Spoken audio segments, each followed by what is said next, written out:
Hello बच्चों, welcome back. तो आज हम शुरू करने जा रहे हैं conservation of plants and animals.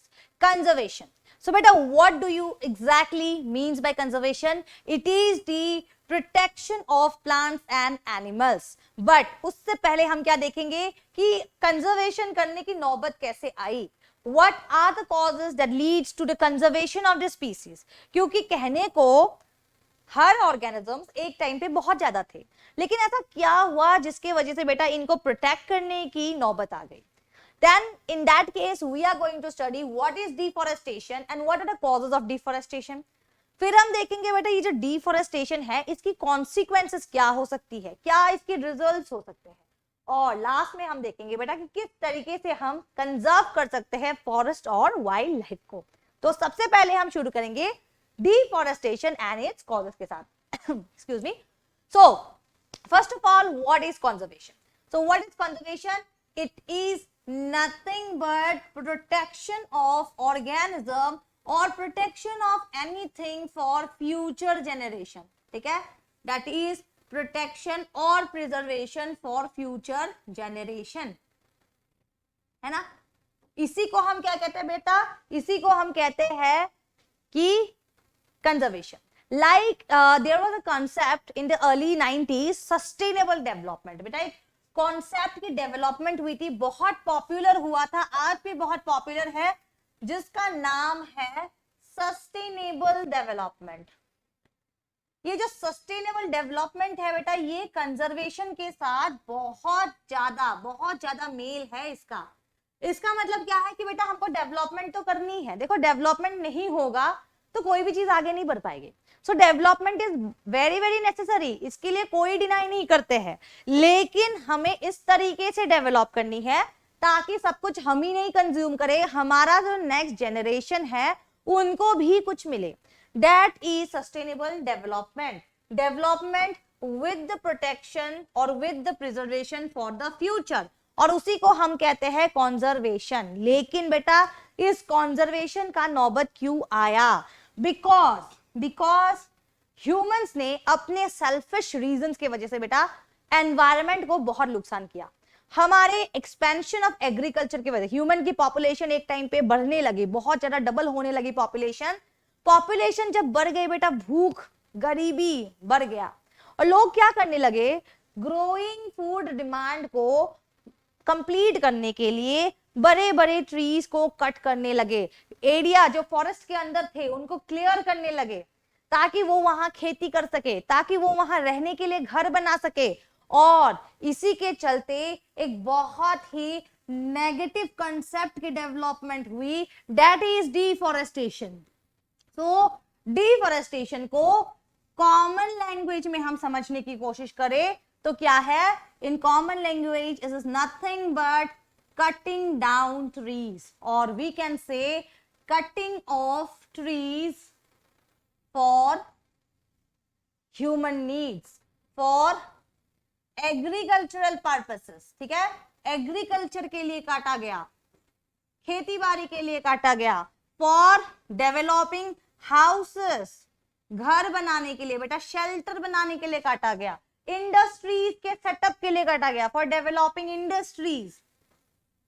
तो एक टाइम पे क्या हुआ बेटा, पॉपुलेशन ग्रोथ इतनी स्पाइक कर गई कि जो फॉरेस्ट एरियाज थे उनको काटना पड़ा। डिफॉरेस्ट, डी का मतलब कैंसिल करना, फॉरेस्ट को कैंसिल कर दिया, फॉरेस्ट को हमारे सिनेरियो से ही हटा दिया, है ना। सारे के सारे तो नहीं हटे, लेकिन हाँ मेजर फॉरेस्ट एरियाज जो है उनकी कट डाउन की गई। So that concept is known as deforestation. Humans ने सोचा नहीं, लेकिन आगे जाकर बहुत सारे इसके इल इफेक्ट्स भी हुए।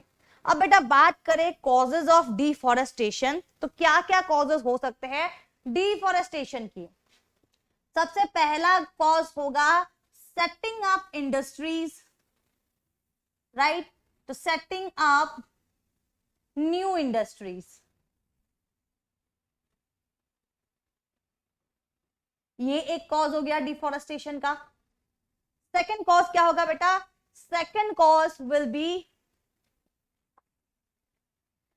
Agricultural expansion. इंडिया में अगर आप देखोगे बेटा India is a agricultural country जिसमें 80% लोग एग्रीकल्चर के ऊपर, खेती बाड़ी के ऊपर डिपेंडेंट है। तो ये खेती बाड़ी करने के लिए उनको लैंड की जरूरत है। तो एग्रीकल्चरल जो एक्सपेंशन था, this was also responsible for deforestation. ठीक है बेटा। थर्ड पॉइंट अगर देखें हम, क्या कॉज हो सकता है, कहीं ना कहीं आप अगर देखोगे तो एग्रीकल्चरल एक्सपेंशन हो गया, शेल्टर, घर बनाने के लिए हमने यूज कर दिए, हमने बड़े बड़े जंगलों वाले एरिया काट दिए। क्यों? क्योंकि हमें वहां बड़े बड़े बिल्डिंग बनाने थे और हमें वहां रहना था। शेल्टर के लिए हमने एक्सप्लॉइट किया। और कहीं ना कहीं इन सब की वजह क्या थी बेटा? इन सब की वजह थी ग्रोइंग पॉपुलेशन, ग्रोइंग पॉपुलेशन और inappropriate knowledge of the consequences। और क्या हो सकता है बेटा? नेक्स्ट पॉइंट इज inappropriate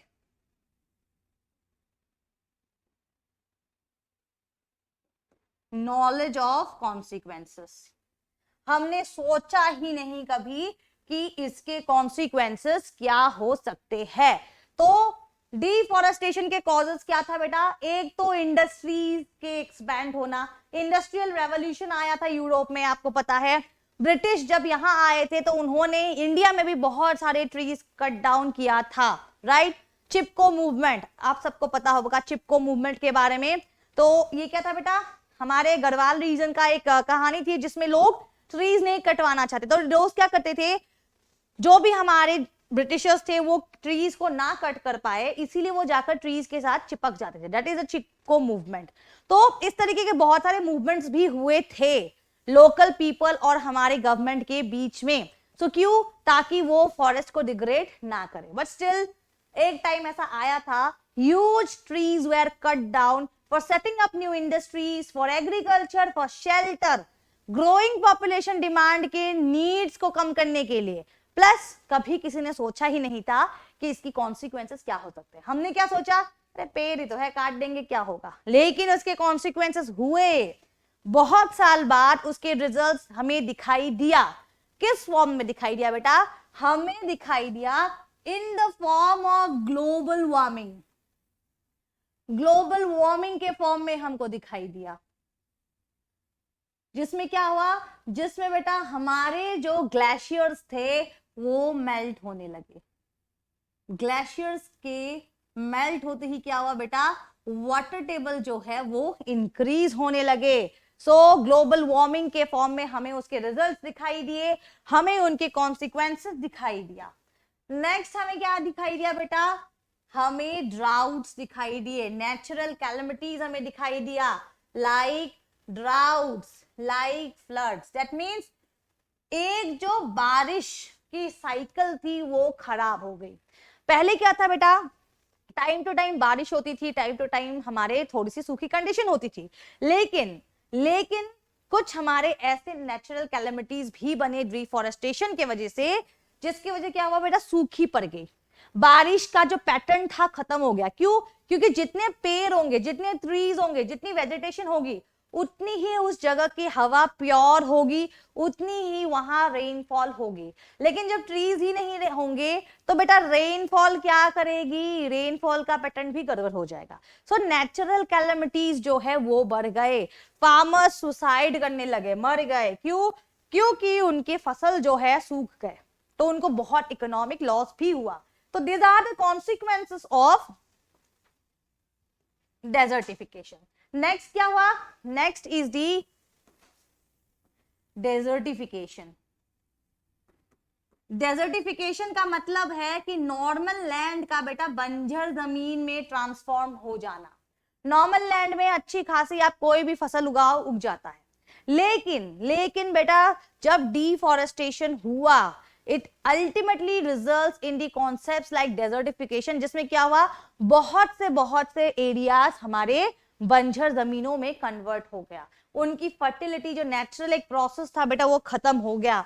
और उसके अलावा अगर आप मेन इफेक्ट देखोगे, that is soil erosion. Soil erosion की क्वांटिटी बढ़ने लगे। Now what is soil erosion? देखो बेटा, जो रूट्स होते हैं ना प्लांट्स की, वो सॉइल को ऐसे पकड़ के रखते हैं, जो जड़ें होते हैं वो सॉइल को पकड़ के रखते हैं। लेकिन जब वो रूट्स ही नहीं रहेंगे, हम ट्रीज को निकाल देंगे, तो उस सॉइल को बेटा कौन पकड़ के रखेगा? कोई नहीं पकड़ेगा। तब वो सॉइल जो है वो पानी के साथ बह जाएगा, हवा के साथ उड़ जाएगा। That is erosion.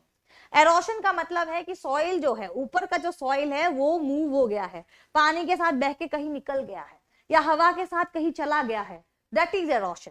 तो ट्रीज क्या करते हैं बेटा? सॉइल को होल्ड करके रखती है।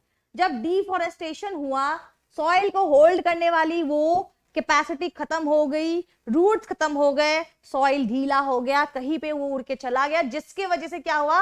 अब वो सॉइल किसी काम का नहीं रहा। So this are the some of the important consequences or some of the important results of deforestation. अब बेटा, जब हमने इतनी सारी चीजें की, जब हमें ऐसे रिजल्ट्स मिलने लगे, तब इंसानों के दिमाग में लगा कि नहीं, we have to do something with that. हमें कुछ करना पड़ेगा।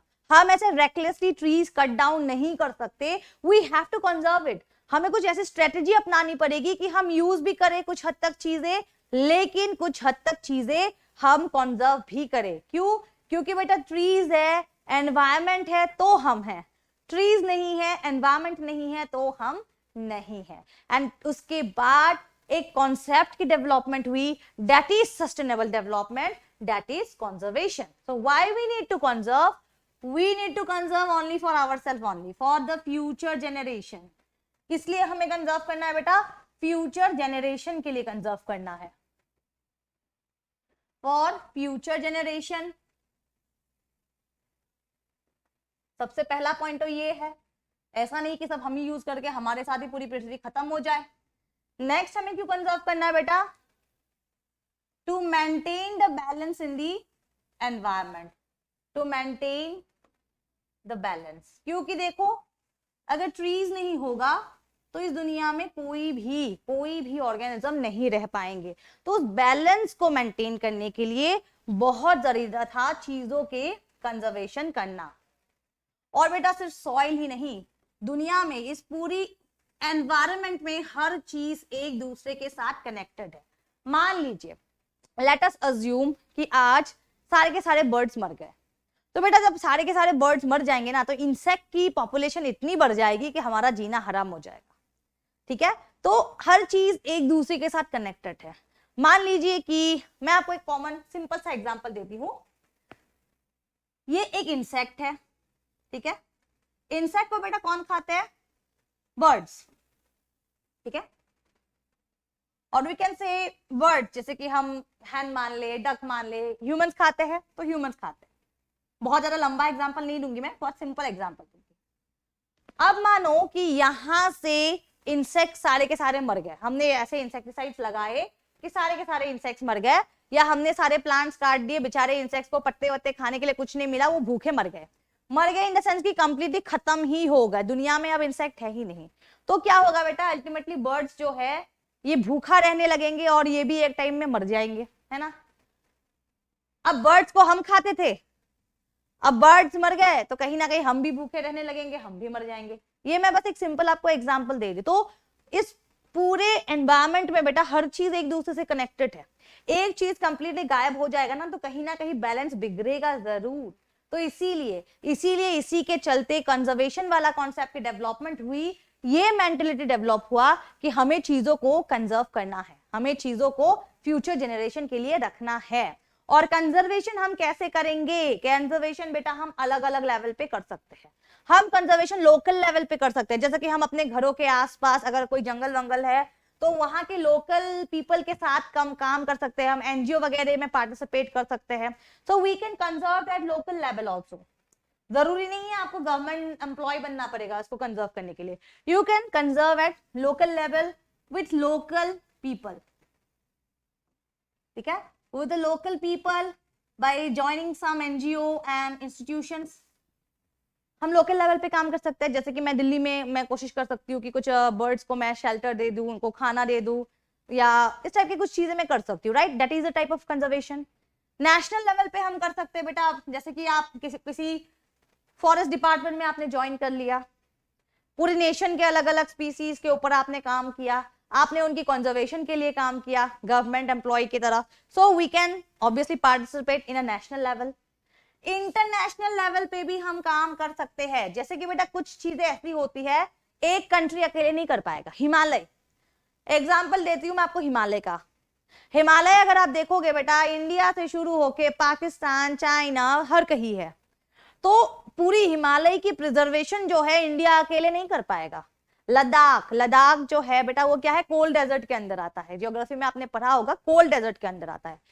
लद्दाख का आधा एरिया बेटा चाइना है, आधा एरिया इंडिया है, तो इंडिया चाहे भी ना तो अकेले लद्दाख को नहीं प्रिजर्व कर पाएगा, उसको चाइना की जरूरत पड़ेगी कि आओ हम दोनों मिलकर, हम दोनों पार्टिसिपेट करके यहाँ पे जो लिविंग ऑर्गेनिज्म है उनको कंजर्व करे। तो कुछ चीजें एक नेशन अकेले नहीं कर सकता है, बहुत सारे नेशन मिलकर करते हैं, तो हम इंटरनेशनल पार्टिसिपेशन के थ्रू पे भी कंजर्वेशन कर सकते हैं। इनफैक्ट इंटरनेशनली बहुत सारे ऐसे ऑर्गेनाइजेशंस होते हैं बेटा जो कंजर्वेशन के ऊपर काम करते हैं, जो अलग अलग नेशंस को कंट्रोल करते हैं। सो जब हम ये सोचे कि कंजर्वेशन कैसे करेंगे, we can conserve it at local level, we can conserve it at national level and we can conserve it at international level as well। हम किसी भी लेवल पे कंजर्वेशन कर सकते हैं। अब कंजर्वेशन की इतनी बात आ रही है तो बेटा देखो, कंजर्वेशन जो हम अपने एंड से करेंगे, मैं अगर अपने घर में करने लगी, अपने सराउंडिंग्स में करने लगी, वो प्रोटेक्टेड कंजर्वेशन नहीं होगा। कुछ हमारे गवर्नमेंट्स होते हैं, कुछ हमारे ऐसे एजेंसीज होते हैं, इंटरनेशनल एजेंसीज होते हैं जो बेटा कुछ डिक्लेरेशन करते हैं of an area called protected area. वो क्या करते हैं, एक जगह को प्रोटेक्टेड एरिया घोषित कर देते हैं, और उस एरिया की बेटा अलग अलग रैंकिंग होती है, अलग अलग रैंकिंग होती है उस एरिया की।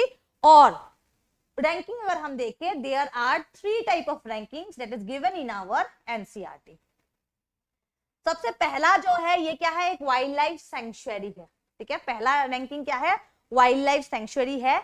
यहाँ पे क्या है बेटा, जो भी एनिमल्स है, जो भी प्लांट्स है, उनको कंजर्व किया जाता है, वो जहां रहते हैं उनको वही रहने दिया जाता है। बस क्या है, थोड़ी सी रेस्ट्रिक्शन बढ़ा देते हैं कि लोग यहाँ आकर उनकी हंटिंग नहीं कर पाएंगे, ठीक है, थोड़ा सा रेस्ट्रिक्शन बढ़ा देते हैं।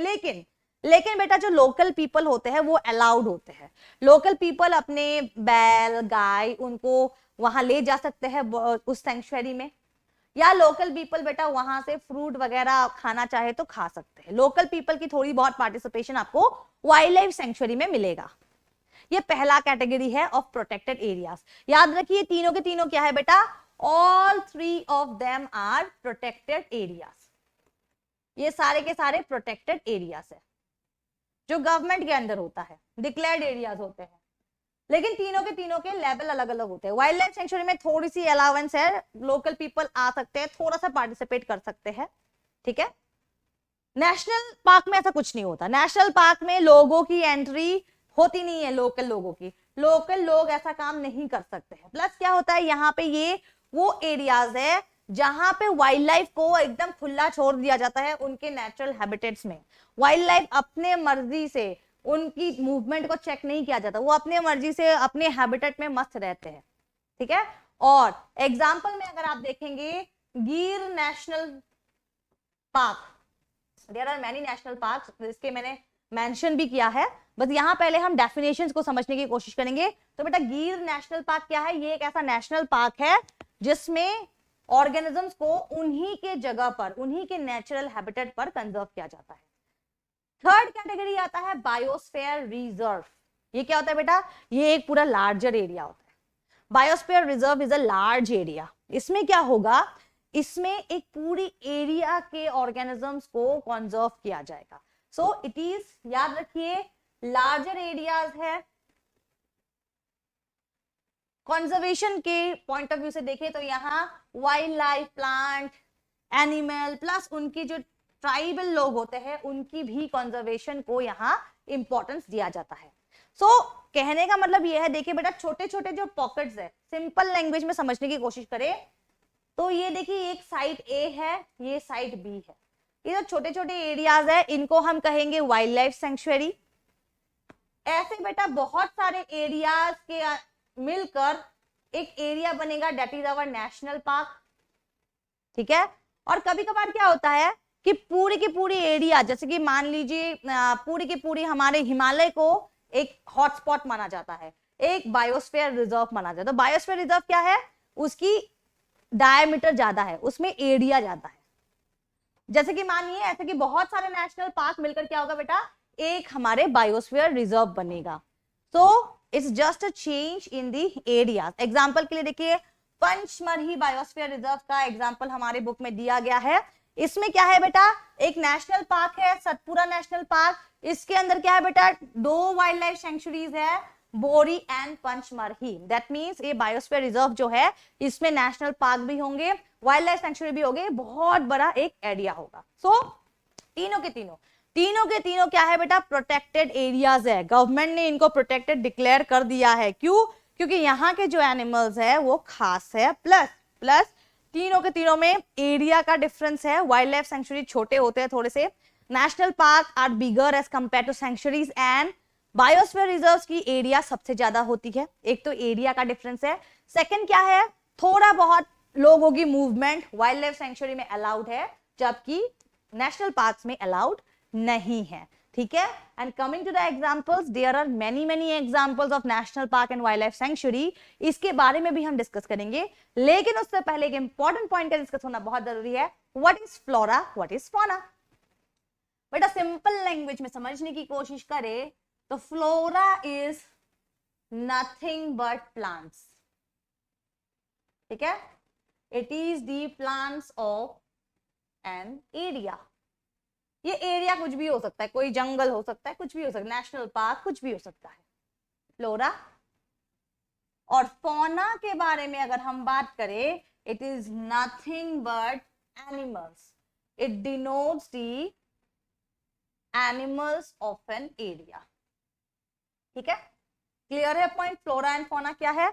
सिंपल लैंग्वेज में flora is the plant of a given area, fauna क्या है बेटा, fauna is the animal of A given area. इसी को हम फ्लोरा एंड फौना कहते हैं। तो आपको मैं एक एग्जांपल देती हूँ। मान लो मैंने आपको बोला कि आपके घर में डॉग है, कैट है, और आपके घर में नीम का एक प्लांट है। सो ऑल टुगेदर मैं अगर आपको पूछूं बेटा आपके घर में फ्लोरा एंड फौना क्या है, तो आप क्या बोलोगे? फौना आपके घर में डॉग एंड कैट है जो एनिमल्स है, फ्लोरा आपके घर में बेटा नीम का पेड़ है, which is a plant. So किसी भी एरिया में flora fauna denotes the wild life, और we can say plant and animals. अब आते हैं एग्जांपल्स में।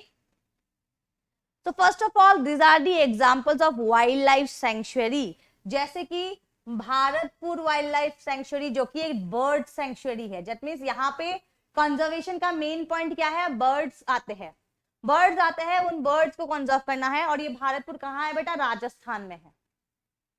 Chilka lake bird sanctuary Orissa में है। चिन्नर वाइल्ड लाइफ सेंचुरी केरला में है। गिर नेशनल पार्क जो है बेटा, it is also a part of wild life sanctuary जो कि गुजरात में है। Govind wild life century Uttarakhand में है। मधुमलाई सेंचुरी तमिलनाडु में है। Periyar wild life century Kerala में है। सो ऐसे बहुत सारे हमारे वाइल्ड लाइफ सेंचुरीज है। These are some simple examples of wild life sanctuaries. In fact एक ही स्टेट में बेटा हो सकता है बहुत सारे वाइल्ड लाइफ सेंचुरी हो। वैसे ही बहुत सारे नेशनल पार्क्स हैं, उनमें से 7 मैंने यहाँ पे मेंशन किया है। Jim Corbett national parks tigers के लिए फेमस होते हैं, राइट, उत्तराखंड में प्रेजेंट है। Kaziranga national park is famous for one horn rhino, Assam में है। गिर नेशनल फॉरेस्ट और national park is famous for Asiatic lion, है ना, शेर के लिए फेमस है। Next one is Sundarban national park, Asiatic बेटा रॉयल बंगाल टाइगर जिसको हम कहते हैं, रॉयल बंगाल टाइगर के लिए फेमस है। सतपुरा नेशनल पार्क टाइगर के लिए फेमस है। Eravikulam national park in Kerala and Pench national park in Madhya Pradesh. तो ये सारे के सारे कुछ हमारे कॉमन नेशनल पार्क्स है। Apart from that there are many declared national parks, जिसमें क्या होता है बेटा, ऑर्गेनिजम्स की कंजर्वेशन होती है उनकी ही हैबिटेट पे। कंजर्वेशन के 2 टाइप होते हैं। एक क्या करते हैं हम, ऑर्गेनिजम्स को फॉरेस्ट में ही कंजर्व करते हैं, वो जहां रहते हैं उनकी घरों में ही हम उनको बचाने की कोशिश करते हैं। That is in situ conservation. Conservation के बेटा दो टाइप्स होते हैं, one is in situ conservation. In situ का मतलब है in house conservation. For example forest, हर जंगली जानवर फॉरेस्ट में रहता है, तो अगर हम उस फॉरेस्ट को बेटा बायोस्फीयर रिजर्व डिक्लेयर कर दे, उसको नेशनल पार्क डिक्लेयर कर दे, वाइल्ड लाइफ सेंचुरी डिक्लेयर कर दे, तो वो हो जाएगा हमारा इन सिटू कंजर्वेशन। लेकिन कभी कभार हम क्या करते हैं बेटा, ऑर्गेनिजम्स को उनके हैबिटेट से निकाल के ले आते हैं। ले आकर हम क्या करते हैं, हम अपने ही बनाए बनाए आर्टिफिशियल जंगलों में रख देते हैं, केजेस में रख देते हैं और उनको वहां प्रिजर्व करने की कोशिश करते हैं। That is एक्स-सिटू। एक्स-सिटू का मतलब है आउटसाइड द हाउस, ठीक है। एक्स-सिटू क्या है, it is the outside the house. हम उनको उनके घरों से बाहर ले आते हैं और बाहर उनकी कंजर्वेशन करते हैं। फॉर एग्जांपल जूलॉजिकल पार्क्स, जू जो होते हैं, बॉटेनिकल गार्डन्स होते हैं। गार्डन्स में क्या होता है बेटा, गार्डन्स में हम ऑर्गेनिजम्स को ग्रो करते हैं, उनको उनके असली जगह से ले आते हैं और कहीं और उनकी ग्रोथ करते हैं। तो ये बन जाता है हमारा एक्स-सिटू कंजर्वेशन और एक्स-सिटू इन-सिटू कंजर्वेशन। तो नेशनल पार्क जो है बेटा, ये क्या है, उनकी हैबिटेट में ही हम उनको कंजर्व कर रहे हैं। तो national park is a type of in situ conservation, ये उनकी इन-सिटू कंजर्वेशन है। अब जब हम बेटा ऑर्गेनिजम्स के बारे में बात करते हैं तो एक चीज बहुत इंपॉर्टेंट है, पर हमारी गवर्नमेंट ऑफ इंडिया ने एक प्रोजेक्ट डिक्लेयर किया था, that was a project tiger. Tiger के ऊपर था, क्यों, क्योंकि टाइगर जो था धीरे धीरे खत्म हो रही थी, टाइगर की पॉपुलेशन कम हो रही थी। तो इसी वजह से गवर्नमेंट ने क्या किया, प्रोजेक्ट टाइगर शुरू किया। जिस जिस हमारे नेशनल पार्क्स में, जिस जिस एरियाज में टाइगर पाए जाते थे, वहां ये एंश्योर किया गया कि टाइगर की हंटिंग ना हो, टाइगर के कंजर्वेशन के लिए जो भी मेजर इंपॉर्टेंट है वो किया जाए। लेकिन बेटा ये रिकॉर्ड कौन रखता है, कैसे गवर्नमेंट को पता चला कि टाइगर की पॉपुलेशन कम हो रही है? So the credit goes to Red Book data that is maintained by the World Conservation Union IUCN, जिसने ये काम 1926 में ही शुरू कर दिया था।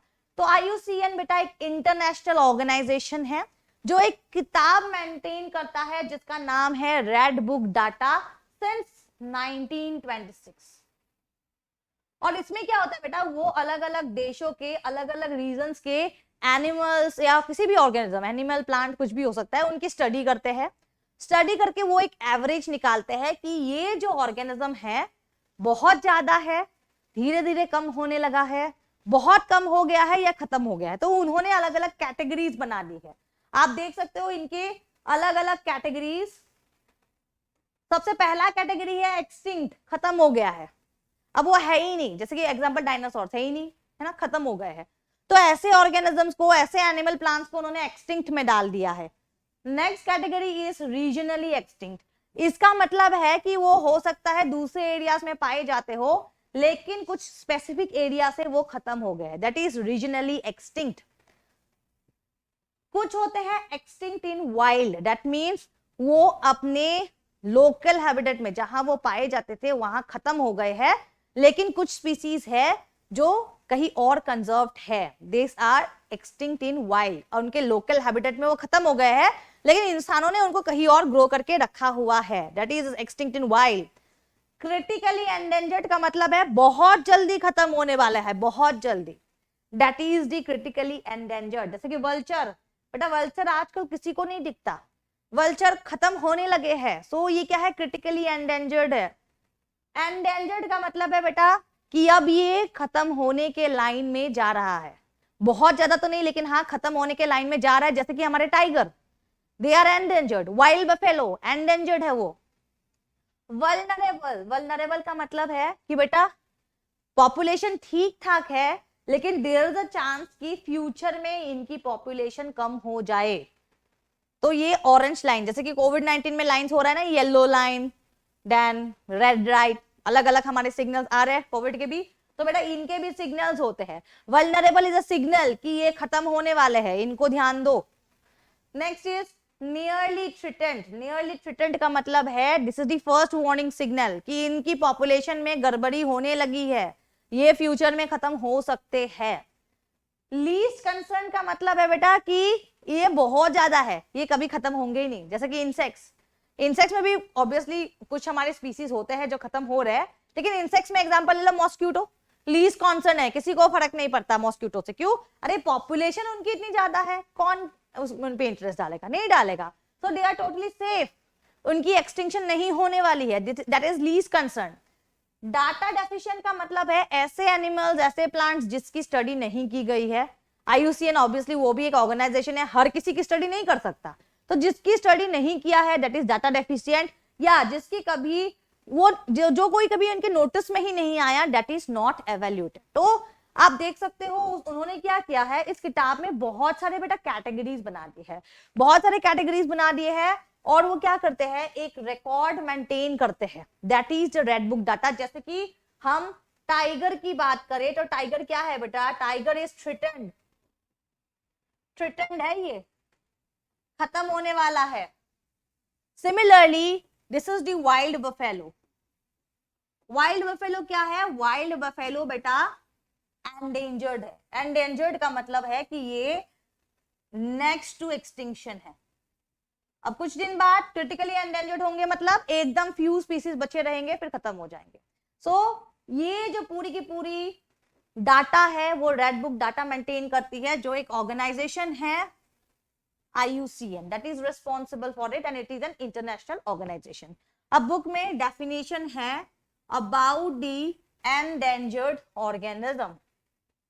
So what is endangered organism? Organism that is or that are going to extinct in future. ठीक है, ये कौन से ऑर्गेनिज्म होंगे, which are going to extinct in near future, तो हो सकता है जो फ्यूचर में खत्म हो जाए। ऐसे ऑर्गेनिजम्स को हम क्या कहते हैं, एंडेंजर्ड स्पीसीज कहते हैं, जो हमारे रेड बुक डाटा में दिया गया है। लेकिन बेटा बुक में और एक कंसेप्ट ये भी दिया गया है, that is endemic species. Now what is endemic species? क्या कभी आपने देखा है कि कुछ चीजें सिर्फ एक ही जगहों में मिलता है, वो कहीं और किसी दूसरी जगह नहीं मिलती, दैट इज एंडेमिक स्पीसीज।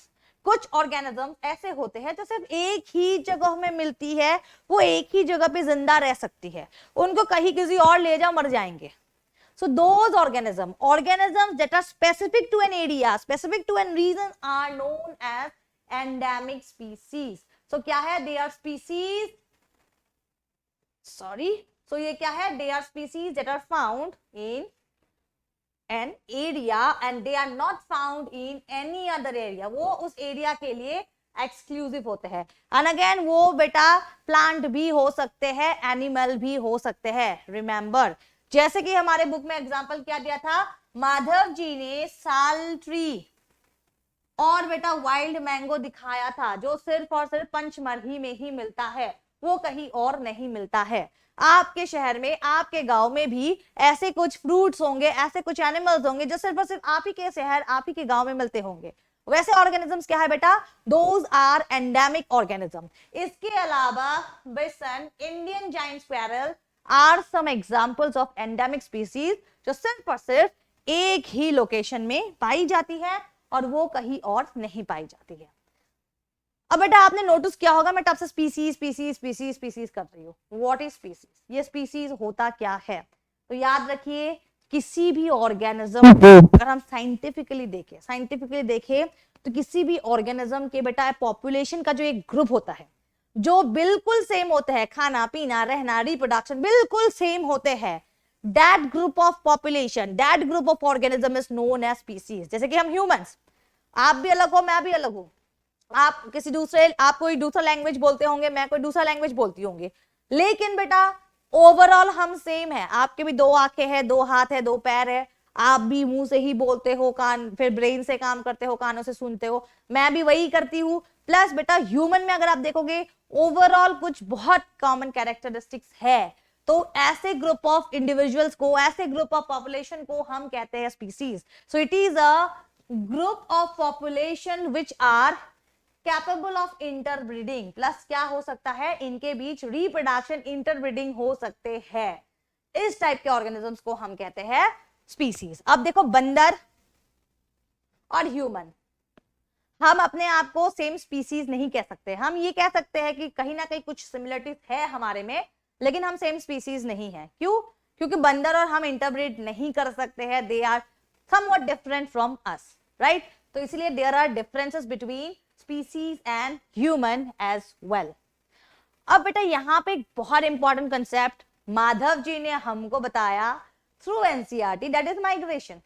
अब जो एनिमल्स है, जो वाइल्ड लाइफ है, स्पेशली द बर्ड्स, वो बेटा एक जगह नहीं रुकते हैं, वो हमेशा क्या करते हैं, एक जगह से दूसरी जगह घूमते फिरते रहते हैं, फ्रॉम वन प्लेस। मान लीजिए this is the place A and this is place B, वो घूमते रहते हैं। तो organisms move from place to place. याद रखिए ऑर्गेनिजम्स कुछ ऐसे भी होते हैं that move from one place to the another, right?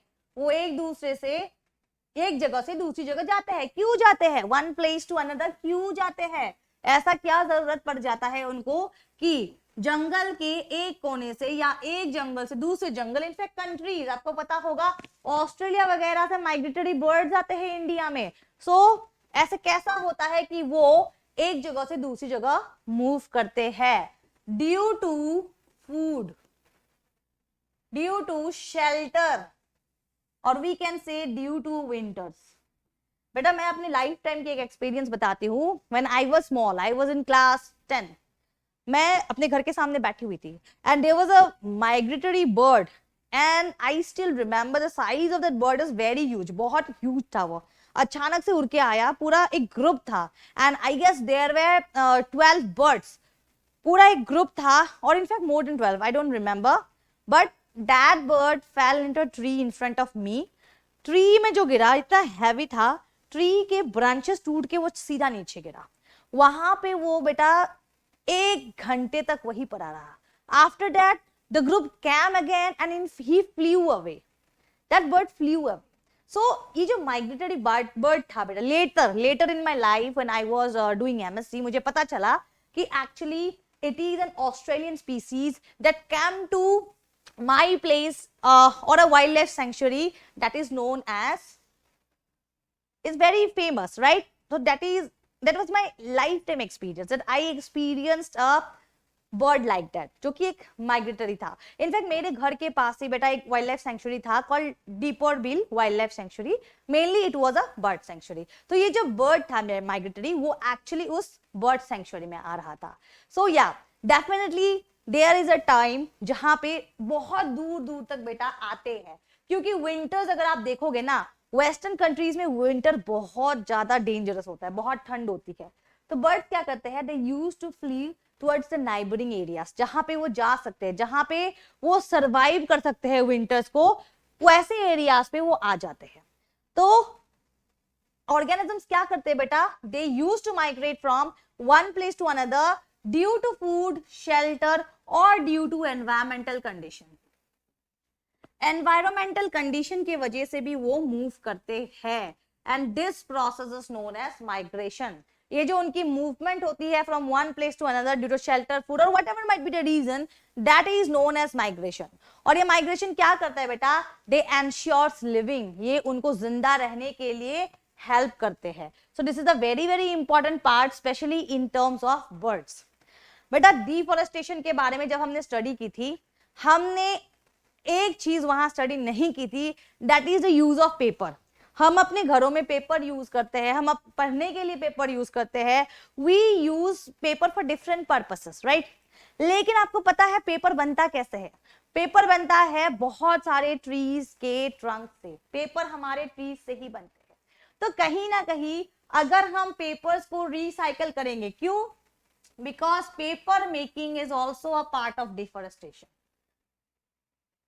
Paper को रिसाइकल करने की नौबत क्यों आई? Because paper making is also a part of deforestation. ठीक है? और इसी के वजह से क्या हुआ, बहुत सारे ट्रीज काटे गए फॉर पेपर प्रोडक्शन। लेकिन बेटा अगर हम पेपर को रिसाइकल कर देंगे तो रिसाइकल करने से क्या होगा, रिसाइकल करने से डिफॉरेस्टेशन के रेट में डेफिनेटली थोड़ी सी कम तो हो ही जाएगी, राइट। तो जितना हम रिसाइकल करेंगे, जितना हम रीयूज करेंगे पेपर को, उतने ही कम पेड़ कटेंगे और उतने ही डिफॉरेस्टेशन का रेट कम हो जाएगा। It should be indirectly proportional, right.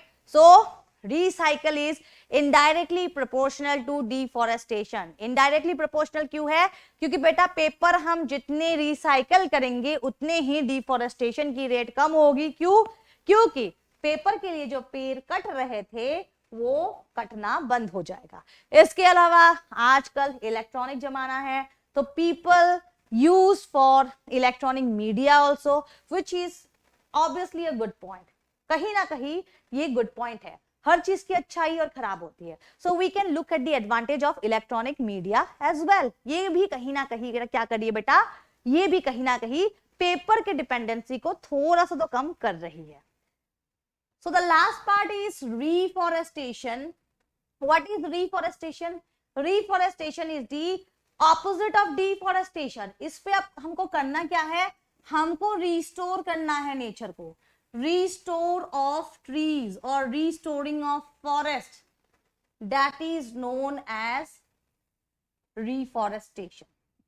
यहां पे हम क्या कर सकते हैं, इस कॉन्सेप्ट में हमें काम क्या करना है, we should plant more trees।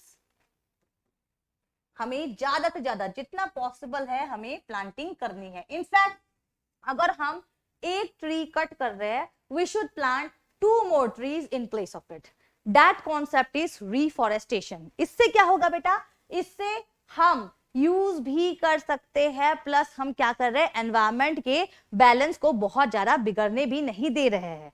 Because एक प्लांट हमने काटा तो 2 से हम उसको रिप्लेस भी कर रहे हैं।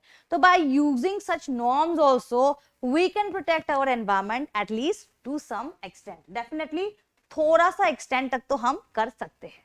सो बेटा आज के लिए इतना ही। Thank you.